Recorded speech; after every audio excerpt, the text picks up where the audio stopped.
Today, we are going to modify a stock fan by reclocking it into a fancy, modified one that has a whole lot more space for lower intercooler pipes.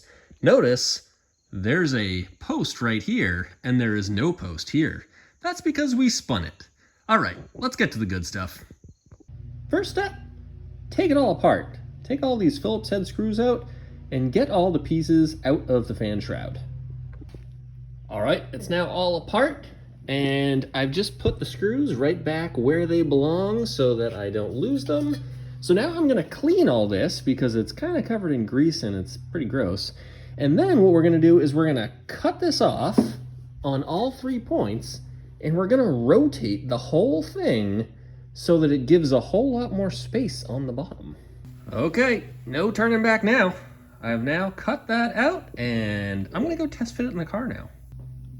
All right, so it's tough to see, but right down here, my intercooler piping is still hitting the shroud. So I'm gonna trim that bottom section and we're gonna make it fit, and hopefully that's all I need to get this shroud bolted in. Once the shroud is bolted in, then we can get the fan in. All right, so I've now trimmed the bottom, and other than my oil line kind of being stuffed in between there, which I will have to fix at another point in my O2 sensor, you can see that there is now probably maybe a 1/4 inch gap between the fan shroud and the intercooler pipe. So all is well. We're not touching on that side, we're not touching on this side. And one more thing that I will do in a pinch is I'll actually trim down these things, because it looks like I could probably cut like half of this off and still be totally fine. Because you can see there's actually a gap right here where this is all supposed to be filled with foam, but I don't think I need that. So I can actually now set the fan back in place into this shroud and try and make that work. So let's see what happens next. You can now see I've set the mount for the fan in place. It's not actually like welded or connected. And I have basically the whole thing flipped upside down so that the single post is here, and then these go down to each side on the bottom. Now this area, I actually cut too much out, so I'm gonna need to fill in that. This side, I probably won't. I can just trim it and make it all work. So I think what I'm gonna do now is I'm gonna tack weld this and this in place, and maybe this one if I can do it, and I'll make sure it's all level and everything, and then we'll do another test fit in the car and see what it looks like.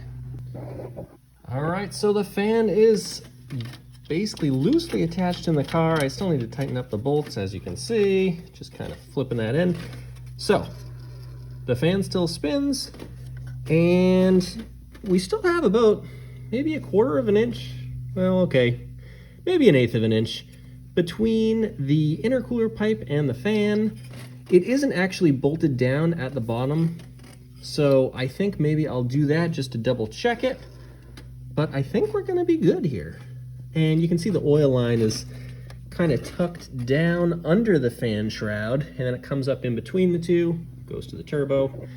So I think so far we're looking good. Let's maybe weld this in permanently, and we'll continue and see what it looks like.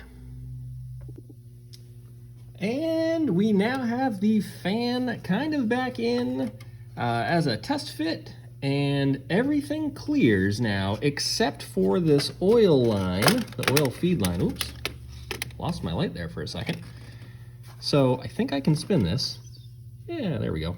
So I can spin this now and nothing hits, and you can see that the top of the fan has this this kind of triangle piece straight up, and then I have one going this way, one going that way, and it clears the lower intercooler pipe. So now I just need to either reroute the oil feed line or make a bracket for it to kind of hold it out of the way.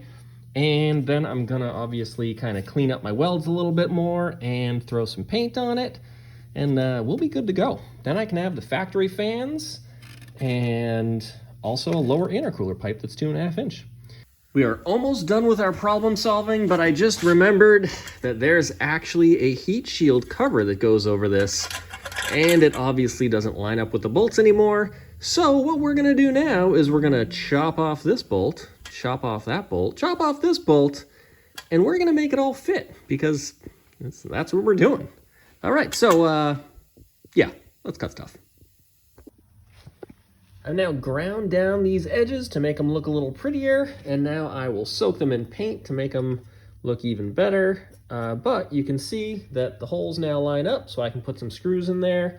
So I think actually what I'm going to do first is I'm going to put some screws in, I'm going to test fit it one more time, and make sure it is all good in the hood before I paint it. So now for a comparison, I have again a stock fan on the left and the modified and slightly restored one on the right.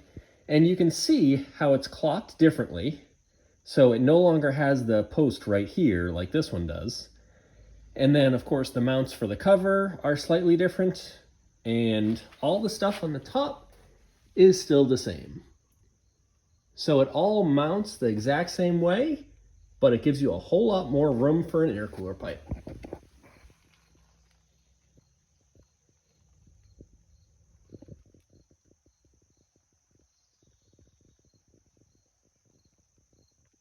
Now, if you like projects like this one, be sure to like and subscribe and maybe even share it with a friend, and I'll see you on the next one.